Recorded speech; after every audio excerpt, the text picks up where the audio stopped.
حضرت جشن غریب نواز ہے، جب غریب نواز مرید ہوئے تو آپ کے پیر و مرشد حضرت سرکار خواجہ عثمان ہرونی نے ہاتھ پکڑا اور کہا آ معین الدین حسن تجھے خدا تک پہنچا دیتا ہوں۔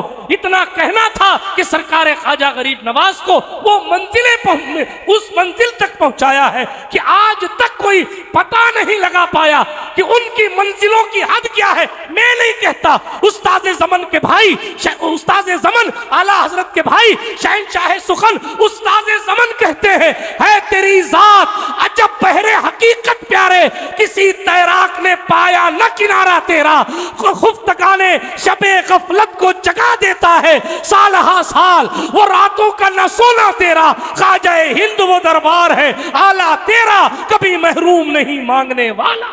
نعرہ تکبیر، نعرہ رسالت۔ آپ اپنے اوپر نافذ کرنا ضروری ہو گیا۔ جو اسلام نے کہا ہے آپ کو اس کو ماننا ہی پڑے گا اگر آپ مسلمان رہنا چاہتے ہیں۔ اسلام بھیڑ کے حوالے سے اور جناب والا بھیڑ کرنے کے حوالے سے تعبیر نہیں ہے۔ اسلام اپنے قانون میں سخت ہے، اسلام اپنے قانون میں پختہ ہے، اسلام اپنے اصول میں پختہ ہے۔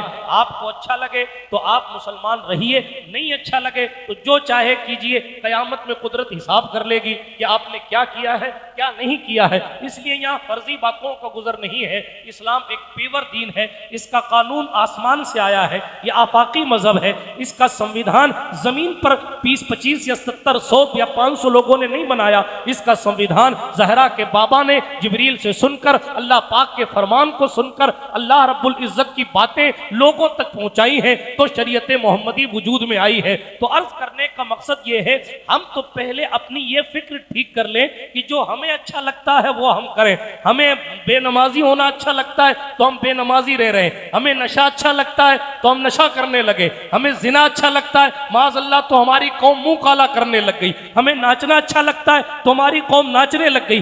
یہ جناب اسلام ہے، یہ آپ کی جاگیر نہیں ہے، اس کی اپنی حدیں ہیں، جس کو قرآن نے کہا تلک حدود اللہ۔ بہت سارے قوانین بیان کرنے کے بعد قرآن نے کہا یہ اللہ کی حدیں ہیں۔ جس طریقے سے آپ دیکھتے ہیں کہ اسٹیڈیم کی ایک حد ہوتی ہے، میدان کی ایک حد ہوتی ہے، اسی طرح اسلام کی بھی ایک حد ہے۔ اس حد کے جو اندر رہے گا، مولوی صاحب ہو، مفتی صاحب ہو، سید صاحب ہو، پیر صاحب ہو، عالم صاحب ہو، امام صاحب ہو، حافظ صاحب ہو، نعت خواں صاحب ہو، حد کے اندر ہے تو مسلمان ہے، اور حد کے باہر ہے صدیق اکبر کا بیٹا ہو یا مولا علی کا بیٹا ہو، اگر حد کے باہر ہے تو پھر اس کا کوئی تعلق جناب والا اسلام سے نہیں ہے۔ اس کو حضور محدث اعظم ہند نے اپنے خوبصورت انداز میں اور شان کے ساتھ کہا، نام ہی نام ہے، جو کچھ ہے حقیقت کے سوا، راستہ کوئی نہیں ان کی شریعت کے سوا۔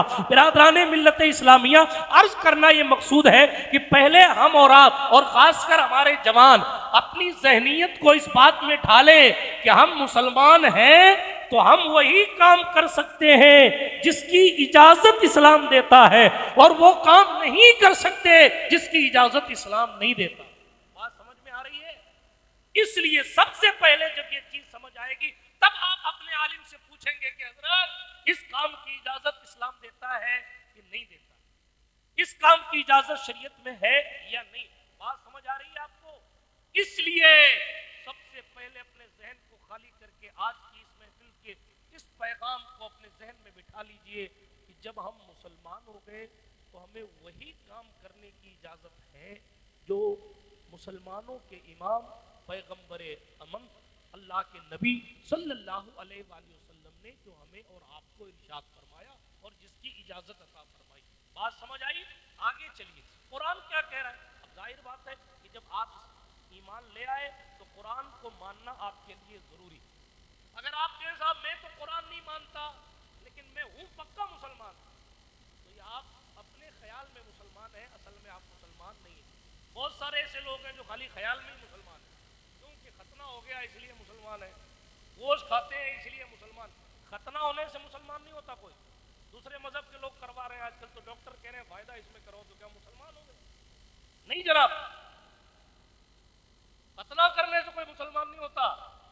مسلمان زبان سے اقرار اور دل سے تصدیق کرنا اس بات کی کہ اللہ کے سوا کوئی عبادت کے لائق نہیں ہے اور محمد صلی اللہ علیہ وآلہ وسلم اللہ کے سچے بندے اور اس کے سچے رسول ہیں. بات سمجھ شریف میں آئی؟ Short and sweet. باقی ایمان مفصل آپ جا کے مدرسے میں پڑھیے گا. ابھی صرف اتنا عرض کرتا ہوں، تو جب آپ مسلمان ہو گئے تو قرآن ماننا بھی آپ کے لیے ضروری. بات سمجھ میں آ رہی ہے آپ کو؟ اگر آپ کا من کہے نہیں صاحب قرآن کی آدھی باتیں مانے آدھی نہیں مانے، یہ یہودیوں کا کام. قرآن کی تفسیر پڑھیں آپ. قرآن نے باقاعدہ ان سے یہ کہا ہے کہ تم بعض پر ایمان رکھتے ہو اور بعض کا انکار کرتے ہو. یہ ہمارا عقیدہ تو نہیں ہے، مگر مسلمانوں کے عمل میں یہ ہو گیا ہے کہ قرآن کی بعض باتوں پر عمل ہے اور بعض باتوں کا عملاً انکار ہے. زبان سے تو نہیں ہے، زبان سے اگر کہہ دے آدمی کہ میں نہیں مانتا تو دین سے خارج ہو جائے، لیکن ہمارا کام ایسا ہو گیا ہے. اللہ کی پناہ، بہت چوڑی تمہید اٹھا لی میں نے، اگر اس پر بات کروں گا تو فجر ہو جائے گی، لیکن شارٹ کرتا ہوں بات کو. عرض کرنا مقصود یہ ہے کہ جب آپ قرآن پر ایمان لے آئے تو قرآن کے ایک ایک حرف پر ایمان لانا ضروری ہے، اور اس کتاب کو نہ ماننا تو دور کی بات ہو گئی، اس کتاب میں شک کرنا بھی آپ کو اسلام سے خارج کر دے گا. جو قرآن نے کہا ذالک الکتاب لا ریب فیہ، یہ وہ کتاب ہے جس میں شک کی کوئی گنجائش نہیں. اور جب شک کی گنجائش نہیں اور پھر شک کرو گے تو آپ اپنے خیال میں بھلے مسلمان ہو لیکن مسلمان ہے نہیں. ایسے بات سمجھ آئی؟ کڑوی ہے، کم سمجھ میں آتی ہے لیکن سچی ہے. اور آپ یہ سوچیں کہ ہم نہیں سمجھیں گے یا جان کر کے عمل نہیں کریں گے تو یوں ہی نکل جائیں گے، نہیں. جو قوم اپنے واعظین کی باتیں نہیں سنتی، جو قوم اپنے نصیحت کرنے والوں کی نصیحت نہیں سنتی، پھر معاف کیجئے گا جملہ سخت لگے تو عذاب الہی انہیں سمجھاتا ہے. یہ تاریخ رہی ہے قوموں کی. پڑھیے آپ قرآن کی تفسیر پڑھیے. آج یہ جو ساری چیزیں عذاب بن کر ہم پر اور آپ پر مسلط ہو رہی ہیں اس کی وجہ یہی ہے. اقبال نے ایک صدی پہلے کہا نہ سنبھلو گے تو مٹ جاؤ گے اے ہندی مسلمانوں، تمہاری داستاں تک نہ ہوگی داستاں. تو قرآن ہمیں اور آپ کو کہہ رہا ہے لقد کان لکم فی رسول اللہ اسوۃ حسنہ، تمہیں رسول اللہ کی پیروی بہتر ہے. اپنی بہتری چاہتے ہو، اپنی خیریت چاہتے ہو، اچھا بننا چاہتے ہو، اچھا رہنا چاہتے ہو، صحیح سے مرنا چاہتے ہو، سکون سے قبر میں رہنا چاہتے ہو، عزت کے ساتھ حشر میں اٹھنا چاہتے ہو، شفاعت رسول چاہتے ہو، جنت کی نعمتیں چاہتے ہو تو رسول اللہ کی پیروی کرو. اگر کرو گے یہ نعمتیں ملیں گی، اور اگر نہیں کرو گے تو قارون، نمرود، فرعون، شداد کی صف میں آپ کو بھی جگہ دے دی جائے. جی ایک حدیث شریف میں آیا، پوچھیے علماء سے کہ جو نماز نہیں پڑھتا قیامت کے دن اللہ پاک اسے فرعون اور نمرود کی صفوں میں کھڑا کر دے. جو نماز توڑنے کا عادی ہے. اور ہمارا حال یہ، ہم تو جناب والا ایسی بہترین قسم کی بہانے بازیاں امام کو سنا دیتے، امام صاحب بھی ٹینشن میں آ جاتے ہیں کہ اب اس سے آگے میں کیا بولوں. اللہ اکبر. تو ایک چیز ہمیشہ یاد رکھیے، اسٹیپ بائی اسٹیپ بات کر رہا ہوں کہ رسول اللہ صلی اللہ علیہ وآلہ وسلم کی پیروی بہتر. اگر خیریت چاہتے ہیں تو رسول کی اتباع، یعنی رسول نے جو کہا تو قرآن میں دوسری جگہ فرمایا جو رسول تمہیں دے اسے لے لو، جس سے منع کرے اس سے رک جاؤ. رسول کیا دے رہے ہیں یہ آپ کو حدیثوں میں ملے گا، صحابہ کرام کی سیرت میں ملے گا، اہل بیت کی سیرت میں ملے گا. اور رسول نے کس چیز سے منع کیا یہ بھی یہی ملے گا، اللہ والوں کی زندگی میں ملے گا. کسی شاعر نے کہا نہ کسی منطقی نہ فلسفی سے ملتا ہے، پتہ خدا کا خدا کے ولی سے ملتا ہے. فلسفیوں کا کام ڈیبیٹ کرنا ہوگا، مگر خدا کا پتہ صحیح معنوں میں معرفت الہی کی منزل، معرفت الہی کی منزلیں جو طے کراتا ہے حضرت جشن غریب نواز ہے. جب غریب نواز مرید ہوئے تو آپ کے پیر و مرشد حضرت سرکار خواجہ عثمان ہرونی نے ہاتھ پکڑا اور کہا آ معین الدین حسن تجھے خدا تک پہنچا دیتا ہوں. اتنا کہنا تھا کہ سرکار خواجہ غریب نواز کو وہ اس منزل تک پہنچایا ہے کہ آج تک کوئی پتہ نہیں لگا پایا کہ ان کی منزلوں کی حد کیا ہے. میں نہیں کہتا, استاد زمن کے بھائی, استاد زمن اعلیٰ حضرت کے بھائی شہنشاہ سخن استاد زمن کہتے ہیں ہے تیری ذات عجب بحر حقیقت پیارے, کسی تیراک نے پایا نہ کنارہ تیرا, خفتگانے شب غفلت کو جگا دیتا ہے سالہا سال, وہ راتوں کا نہ سونا تیرا, خواجہ ہند وہ دربار ہے اعلیٰ تیرا, کبھی محروم نہیں مانگنے والا. نعرہ تکبیر, نعرہ رسالت, جشن غریب نواز. برادران ملت اسلامیہ, ہم اور آپ دیکھیں ان اللہ والوں سے سیکھیں کہ ہمیں جینا کیسے. یہ بھی اسی دنیا میں جی کے گئے, جس دنیا میں ہم اور آپ آج کل جینا مشکل ہو گیا, اسی دنیا میں جی کے گئے. بہت ساری باتیں سیرت مصطفیٰ کے حوالے سے کی جا سکتی ہیں, سیرت صحابہ کے حوالے سے کی جا سکتی ہیں, سیرت ائمہ اہل بیت کے حوالے سے کی جا سکتی ہیں, لیکن جشن غریب نواز اوپر سے سیدھے نیچے آتے ہیں. اور ایک بات بیان کر کے اپنی گفتگو کو ختم کرتا ہوں. غریب نواز سرکار نے ہندوستان کی زمین پر آنے کے بعد حیا کا درس بھی بہت خوبصورتی کے ساتھ دیا. آج ہمارا معاشرہ بے حیائی کی طرف جا رہا ہے, اور یہ بے حیائی ہی کی وجہ سے, میں نے پرسوں عیدگاہ کی گفتگو میں غالباً کہا تھا کہ بے حیائی کی وجہ سے شریف لوگ شادیوں میں جانے سے کتراتے ہیں. کیوں؟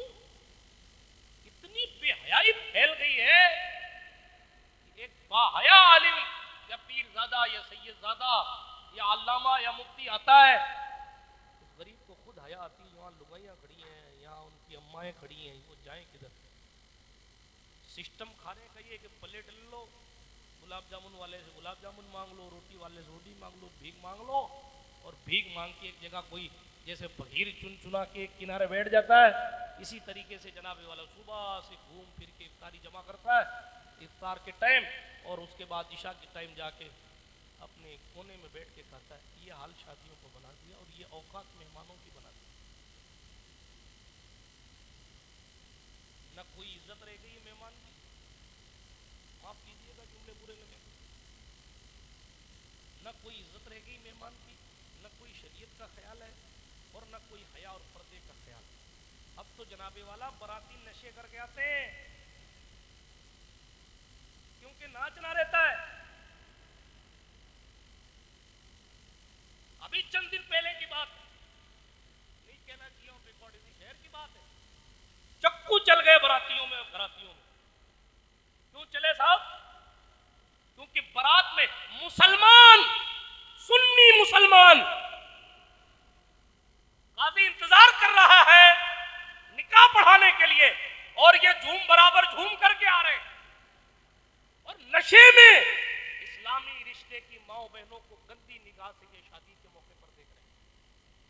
کچھ دوستوں نے منع کیا کہ بھائی ہماری بیٹی بہن, نتیجہ رام لال کے ڈنڈے نے پھر دونوں کمپنیوں کو سکھایا کہ کیا ہو گیا ہمارے یہاں. بارات کس لیے لے جائی جاتی ہے؟ پگڑا کرنے کے لیے. ارے بارات اس لیے لے جائی جاتی تھی کہ نکاح اور زنا میں فرق ہے. زنا کرنے والا منہ چھپاتا تھا, اور شادی کرنے والا سینہ چوڑا کر کے کہتا تھا میں نے حضور کی سنت پہ عمل کیا. نکاح کرنے والا اپنی شادی پر گواہ چاہتا تھا, اس لیے برات لے جائی جاتی تھی, اور زنا کرنے والا منہ چھپاتا تھا, اس لیے خود کو بچاتا تھا تاکہ کوئی جان نہ لے کہ میں نے یہ غلط کام کیا. براتی پٹاخے پھوڑنے کے لیے لے جائے جاتے, براتی اس لیے لے جائے جاتے تھے جب سید صاحب, قاضی صاحب ہاتھ اٹھا کر دعا کریں اے اللہ میاں بیوی میں محبت پیدا کر دے, تو وہاں باشرہ لوگ, اللہ والے لوگ, نیک نمازی لوگ, قوم کے بڑے بزرگ لوگ آمین کہیں تاکہ دونوں کے رشتے صدیوں تک چلتے رہیں. آج گنجیڑی, نشیڑی, یہ جناب والا کچرا لے کے کھڑے رہتے ہیں دولہے کے کنارے. کب قبول ہے خیر, کب پٹاخے پھوٹو, دھول ہی دھول کر. بڑا سارا بیڑا کر آمین کا پتہ نہ کوئی دعا کا پتہ. نکاح کو فارمیلٹی کر دی اور پھر رشتہ ٹوٹنے کے کار پہ ہوتا ہے تو بابا ڈھونڈتے مل صاحب ایک تعویذ کر دو. مل صاحب کے باپ کی جاگیر ہے خود کا ہی تعویذ کر لے پہلے. وہ ہر چیز میں تعویذ. ہم تعویذ کے مخالف نہیں, تعویذ جائز ہے, اس پر مناظرہ کرنے والے لوگ ہیں, لیکن اس کا معنی اور مطلب یہ تھوڑی ہے کہ آپ واشنگ مشین چلانے کے لیے بھی تعویذ دیں گے. اس کا معنی اور مطلب یہ نہیں کہ حضرت بہت حالت خراب ہو گئی, مجھے تو ڈر لگتا ہے کمرے میں. آپ کوئی تعویذ ہمارے کمرے میں ڈر لگے گا جب ایمان نہیں ہوگا نا. جتنا ایمان کم ہوگا اتنا ڈر زیادہ لگے گا, اور جتنا ایمان مضبوط ہوگا یا غوث المدد کہتے تو جناتوں کا سردار بھی زمین پر بیٹھ جائے. سبحان اللہ سبحان اللہ. نعرہ تکبیر, نعرہ رسالت, شان غوث اعظم. وہ اور لوگ تھے نا جو صرف اللہ کے ولیوں کا نام لے کر جنات بھگا دیتے تھے, اور آج آیت الکرسی گلے میں پہنی ہوئی پھر بھی جنات حاضر ہو رہا. تو پھر آیت الکرسی کا کیا کام ہے؟ آیت الکرسی نے اپنی برکتیں چھوڑ دی ہیں کیونکہ تمہارے گناہوں کی منحوسیت نے, اللہ اکبر, اس تعویذ کا کوئی اثر ہی باقی نہیں رکھا. فجر چھوڑ کر کوئی شخص دن گزارتا ہے, حدیث شریف میں آؤ, شیطان کے سائے میں رہتا ہے. جی شیطان کے سائے میں رہتا ہے جو شخص فجر کی نماز چھوڑ کر دن گزارتا ہے. اگر نے میرے پیر صاحب کا سایہ ہے, میری دادی نے میری بلائیں لی ہیں, میری اماں نے مجھے دعا دی ہے. ارے رسول اللہ نے کیا کہا ہے؟ اماں, دادی, بھیا سب کی عزت رسول نے سکھائی ہے. کیا ہو گیا ہمیں اور آپ کو؟ اللہ کی پناہ شادیوں کا یہ حال ہے, اور نشہ ہمارے جوانوں میں بڑھتا چلا جا رہا ہے. لوگ ادھار مانگ کے نشہ کرتے ہیں, قرضے لے کے نشہ کرتے ہیں. میں جب سینٹرل جیل میں تقریر کرنے جاتا تھا 2014-15 میں, عید میں ایک تقریر ہوتی تھی قیدیوں میں, وہ بھی ایک ٹائم تھا. اس وقت سب سے زیادہ جو لوگ, جیل میں نہیں گیا, تقریر کرنے گیا تھا, اللہ کا شکر. ویسے حضور کے نام پہ جیل جانے میں کوئی ٹینشن بھی نہیں. میں اپنے محبین کو خاص طور پہ کہا کرتا ہوں, جب وہ کہتے ہیں اب یہ سی آئی ڈیاں آ گئی, وہاں ڈی آئی ڈی آ گئی ہے, میں نے کہا سب کی نظر سب پہ ہوتی ہے, یہ آپ بدھی جیوی لوگوں سے سنیے. جب جس کو جیلنا ہوگا جیل دیا جائے گا, ٹھیک ہے. تو اب کسی اور کے ڈر سے باتیں تو نہیں روکی جائیں گی نا, باتیں تو کی جائیں گی حکمت کے ساتھ اور سمجھداری کے ساتھ کی جائیں گی. مطلب یہ تھوڑی کہ ہم اپنے دین کی باتیں کرنا ہی بند کر دیں, سینے سے فائدہ کیا ہے, بات دور نہ چلی جائے. تو وہاں جو جیل میں جو لوگ سب سے زیادہ ملے نا, وہ نشے میں مرڈر کر دیا. ایک قیدی تو ایسا تھا کہ اس نے حضرت موبائل میں, کیا کہوں کیا چھوڑوں, موبائل لینے گیا, وہ موبائل لینے گیا تو اس کے کوئی 100-500 کم تھے. تو موبائل والے نے کہا 500 روپے لائے گا تو موبائل دوں گا. میں نے کہا نہیں, مجھے دو. نہیں مانا تھا. موبائل والا بھی موبائل دینے تیار نہیں. ان صاحب نے جیل میں بیٹھ کر رو رہے تھے, عید کے دن سے دعا کرو. میں کہا دعا تم ہی کرو بیٹا, کیا کریں. ہنسنے کی بات نہیں, رونے کا مقام. جس قوم کا 18 سال کا جوان اسپین کو فتح کر کے اسلام کے لیے تحفہ پیش کر دیتا, اس کو طارق ابن زیاد کہا جاتا ہے. جس قوم کا 21 سال کا جوان سلطان محمد فاتح بن کر ابھرتا تھا اور قسطنطنیہ کو فتح کر کے اس جگہ کو, عیسائیوں کے اس قلعے کو اسلام بول کے نام سے یاد کرواتا, اور سرکار ابو ایوب انصاری صحابی رسول کے مزار کو عالی شان سلطان محمد فاتح نے بنوا دیا تھا. کسی نے کہا فاتح محمد, سلطان محمد کیا کر رہے ہو؟ کہا ابو ایوب انصاری اس ذات کا نام جو پہلے لشکر کے ساتھ آئے تھے, یہاں پہلے لشکر کے ساتھ آئے تھے, غالباً حضرت امیر معاویہ کے ساتھ آئے تھے, اور پہلے لشکر نے جب یہاں آ کر حملہ کیا, اور اگرچہ ایسا ہوا تھا کہ اسلام کو غلبہ نہیں ملا تھا, لیکن میرا استاد مجھے کہتا تھا جب دنیا کہتی تھی کہ قسطنطنیہ کوئی جیت نہیں سکتا, عیسائیوں کا اس پر قبضہ ہے, 3 طرف سے پانی ہے, ایک طرف سے